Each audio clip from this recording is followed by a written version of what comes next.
Because of the time, I'll take the role of chairperson, and I'd like to introduce our dear Professor Manolis for the next lecture entitled The New Generation Beta Blockers for Treatment of Hypertension and Heart Failure. So please get that. Good afternoon. I'm really happy to be back in your beautiful and historical country.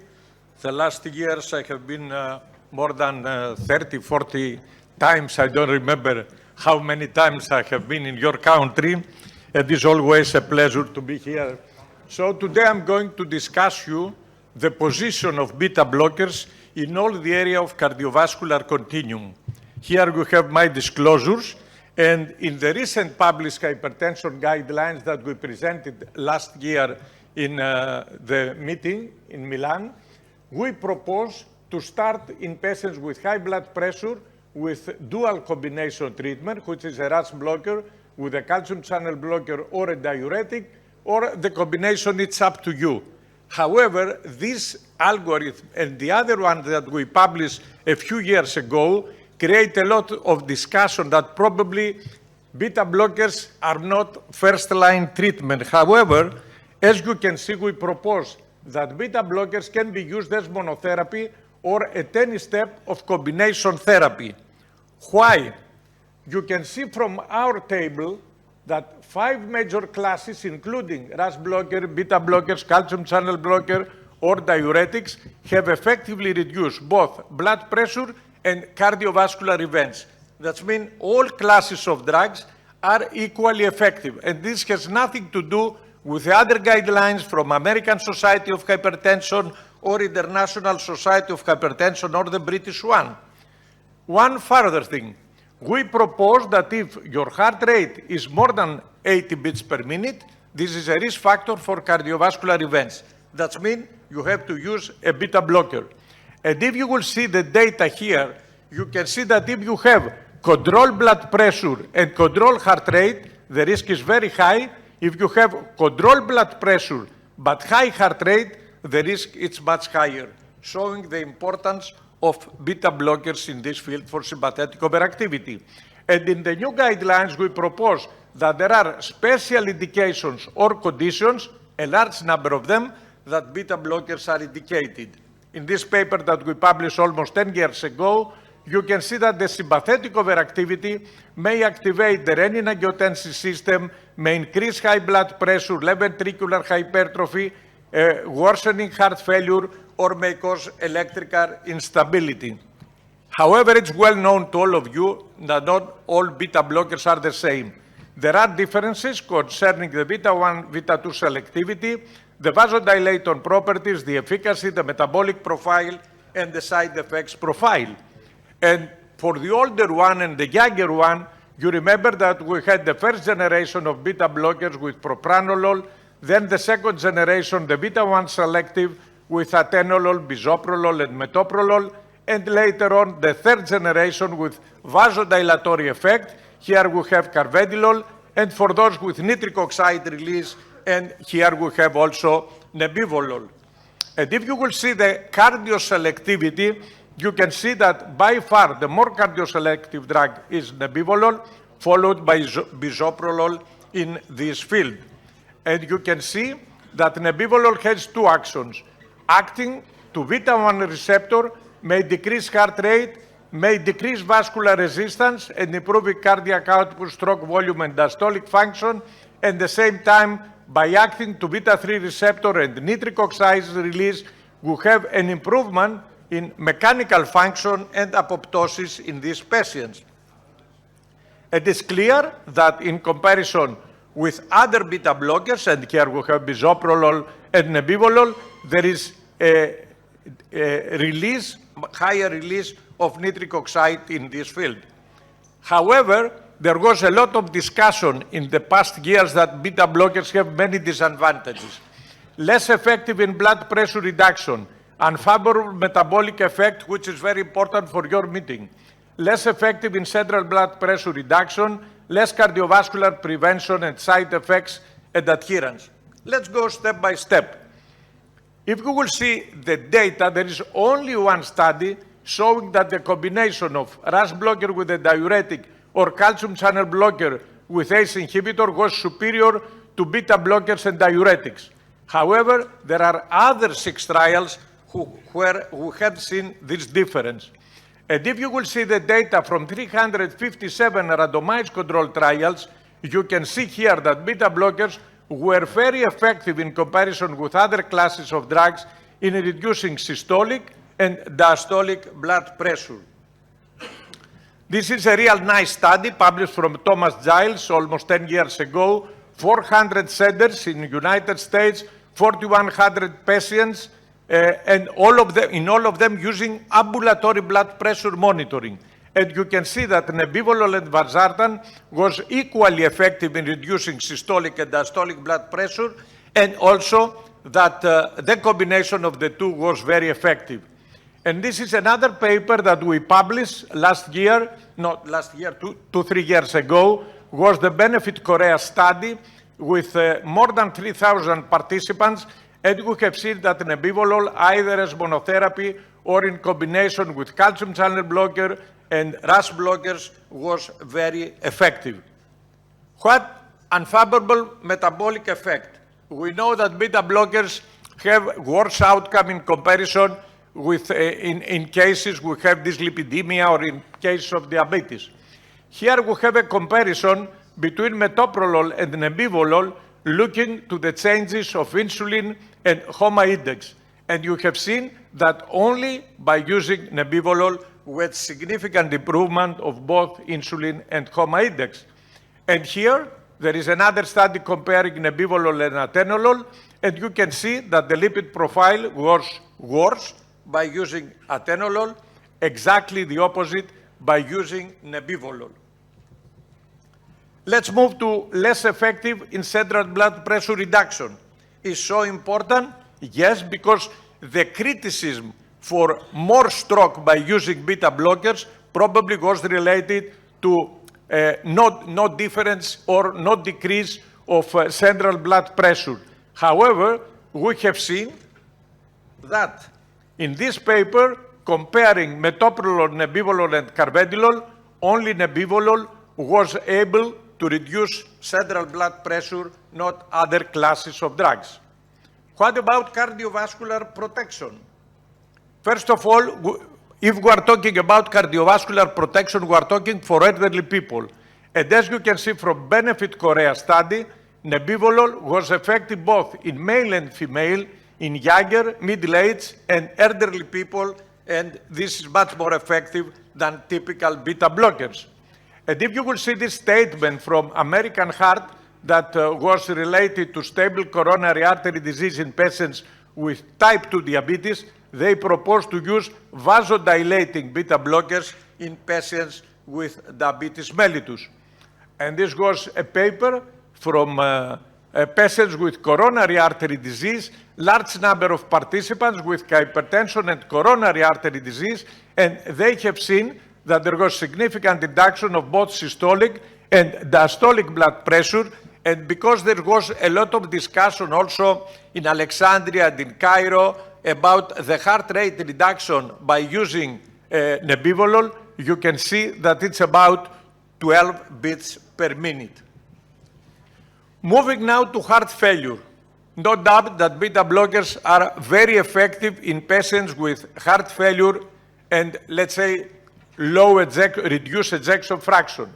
We have plenty of data with metoprolol, bisoprolol, and carvedilol showing all of them that following the treatment, we had a significant reduction of overall morbidity and mortality, with one exception, that the mean age in all the trials was close to 60 years. However, if you will see the data from all the registries in Europe, in Asia, in the United States, the mean age in daily practice is 70 years. What happens in those 70 years old?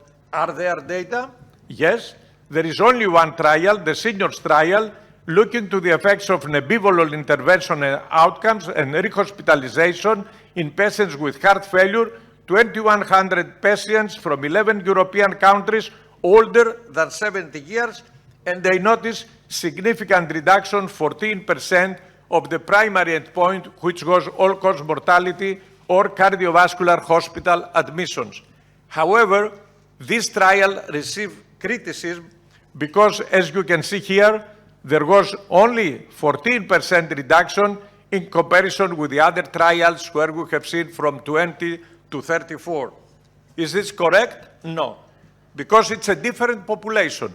If you will compare similar population from the seniors trial with the other trials, you can see that there was no any significant difference in this field. With one exception, almost double people were able to tolerate the high dose of nebivolol in comparison with bisoprolol or even metoprolol, which was close to the same one. And this is very important because we have seen from all the trials, and we have seen also from the seniors trial, that if you reach the upper target, the target dose, then the benefit is almost double. And you have seen this for RAS blocker, we have seen this for many trials. And also, talking about metabolic action, etc., we have seen that in comparison with placebo, in patients with heart failure, there was lower incidence of new onset of diabetes in those treated with nebivolol than those treated with placebo. And this is a paper discussing the issue of SGLT2 inhibitors and those drugs in all the area of cardiovascular continuum. And as you can see, only with nebivolol, we have, let's say, beneficial effects in patients with reduced mid rates and preserved ejection fraction. Finally, what about the side effect profile and adherence? As you can see from this paper from Ettore Ambrosioni, it seems that the discontinuation rate has to do with the inadequate blood pressure control or side effects profile. However, if you will see the data of the study of the Thomas Giles from United States that you have seen before, you can see that the discontinuation rate of nebivolol was similar to valsartan, with one exception. In United States, they treat patients with nebivolol up to 40 milligram in this trial.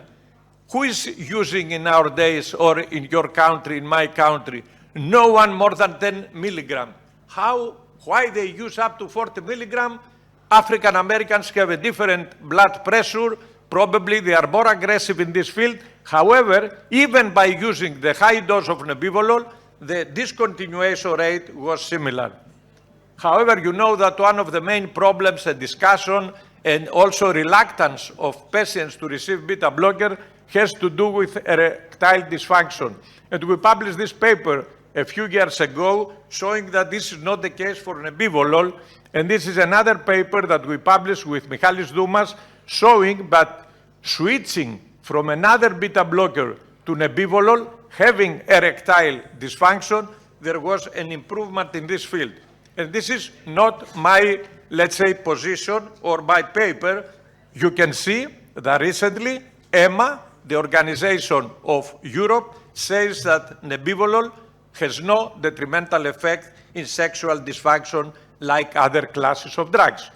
Also now with the COVID-19, you have seen that despite there was a, let's say, worse outcome in those treated with calcium channel blockers, there was an improvement in those treated with beta blockers. So probably I'm here with Menarini, with the invitation, and I'm in favor of nebivolol. Let's see what the guidelines are proposing in this field.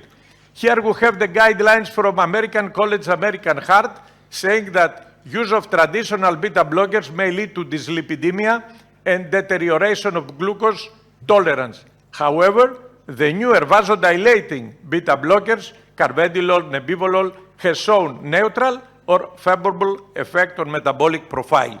In daily practice, we are using only nebivolol in the field of hypertension because carvedilol is 3 times daily. We don't have slow-release carvedilol in our countries, so no one is using 3 times daily carvedilol for high blood pressure. What about guidelines for diabetes and prediabetes? Once again, they say that carvedilol and nebivolol may be preferred because of their ability to improve insulin sensitivity with no negative effect on glycemic control. And also, the European Association of Urology clearly shows that there is no detrimental effect on erectile function by using nebivolol in this field. And also now, because cardio-oncology is a hot topic in our area, it seems that enalapril from this paper, nebivolol, and statins may improve the ejection fraction in those patients treated with cancer. And if you will see the new guidelines of European Society of Cardiology talking about cardio-oncology, says that in patients with cancer, with evidence of high sympathetic tone, stress, and/or pain, beta blockers, including carvedilol or nebivolol, should be considered. And finally, there is another statement that we discussed earlier for the clinical management of stable coronary artery disease in patients with diabetes from American Heart, saying that carvedilol, nabedolol, nebivolol have neutral or beneficial effect on metabolic profile, and also they have seen reduction of hemoglobin alpha 1C by using this type of drugs. And in the heart failure guidelines, once again, there is a special note refer to nebivolol in all areas of cardiovascular continuum in this field. Recently, we published this meta-analysis, submitted, not published, submitted in a European Journal of Internal Medicine, 91 randomized control trials with more than 7,700 patients. And as you can see, in comparison with placebo, there was significant reduction of systolic and both diastolic blood pressure. However, if you will see the data in all other comparison with RAS blockers, with calcium channel blockers, with other beta blockers, there is no difference in the reduction of systolic, no difference in reduction of diastolic blood pressure. However, if you will see the data concerning ABPM versus placebo, significant reduction once again. However, you can see that in comparison with the other classes of drugs, no difference. However, in comparison with all other classes of drugs, significant reduction of diastolic blood pressure. That means not versus placebo, but versus comparators, there was difference. It's important before start any drug treatment in patients with hypertension to know which area of cardiovascular continuum this person belongs, because the selection will be related also to the stages of cardiovascular continuum. Back in 2014, we published this paper showing the differences between traditional beta blockers and nebivolol, and as you can see, in this area, all of them are equally effective. However, if you will see the data presented today and other data, it seems that there is a clear superiority in patients with subclinical organ damage, peripheral arterial disease, COPD, those with dyslipidemia or diabetes, better reduction of central blood pressure, only one having nitric oxide release, better side effects profile, and no sexual dysfunction in this field. And we were happy to see that a few years later, in the guidelines of both the previous 2018 and the new one, they say that beta blockers do not consist an homogeneous class, but show several pharmacological differences, among which beta selectivity and an additional direct vasodilation property are of special interest. Third generation beta blockers, such as nebivolol, exhibits, let's say, vasodilation via increased release of nitric oxide, reported a more favorable side effect profile than other beta blockers, including fewer adverse effects on sexual function. Thank you very much for your attention.